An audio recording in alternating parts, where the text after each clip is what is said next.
We know that Egypt now has plans to accept refugees to their land. But still, why did they refuse initially? The refusal shocked the whole world. Let's check the scenario. As desperate Palestinians in sealed-off Gaza try to find refuge under Israel's relentless bombardment in retaliation for Hamas' brutal October 7 attack, some ask why neighbouring Egypt and other Arab countries are turning blind eyes towards the move.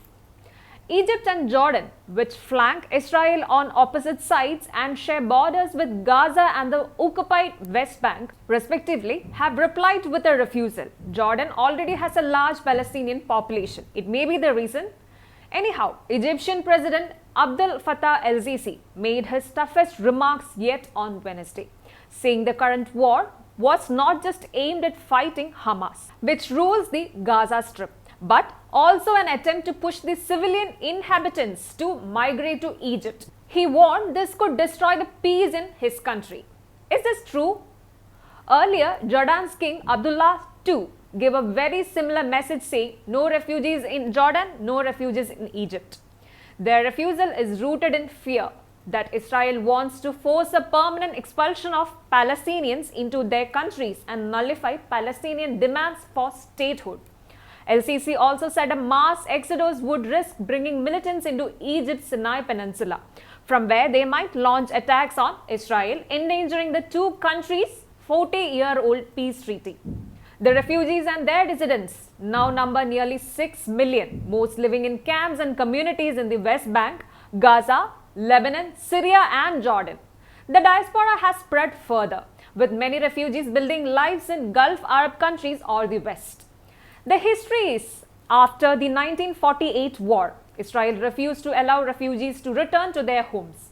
Since then, Israel has rejected Palestinian demands for a return of refugees as a part of peace deal, arguing that it would threaten the country's Jewish majority. Now, Egypt fears history will repeat itself and a large Palestinian refugee population from Gaza will end up staying for good.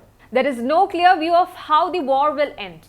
Israel says it intends to destroy Hamas for its bloody right in its southern towns. But it has given no indication of what might happen afterwards and who would govern Gaza. That has raised concern that will reoccupy the territory for a period, fueling further conflict. The Israeli military said Palestinians who followed its order to flee northern Gaza to the strip's southern half would be allowed back to their homes after the war ends. But Egypt is not reassured for the same.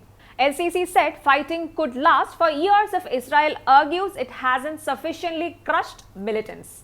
He proposed that Israel house Palestinians in its Negev desert, which neighbors the Gaza Strip, until it ends its military operations. At the same time, a mass exodus from Gaza would bring Hamas or other Palestinian militants onto Egyptian soil.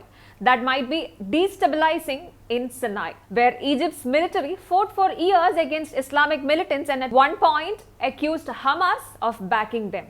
With the Sinai insurgency largely put down, Cairo does not want to have a new security problem in its hand in this problematic region. El-Sisi warned of an even more destabilizing scenario, the wrecking of Egypt and Israel's 1979 peace deal. He said that with the presence of Palestinian militants, Sinai would become a base for attack on Israel. Israel would have the right to defend itself and would strike Egyptian territory. The peace which we have achieved would vanish from our hands, and it's all for the sake of the idea of eliminating the Palestinian cause. The peace was far away then. Even now, there is no clue regarding the end of war.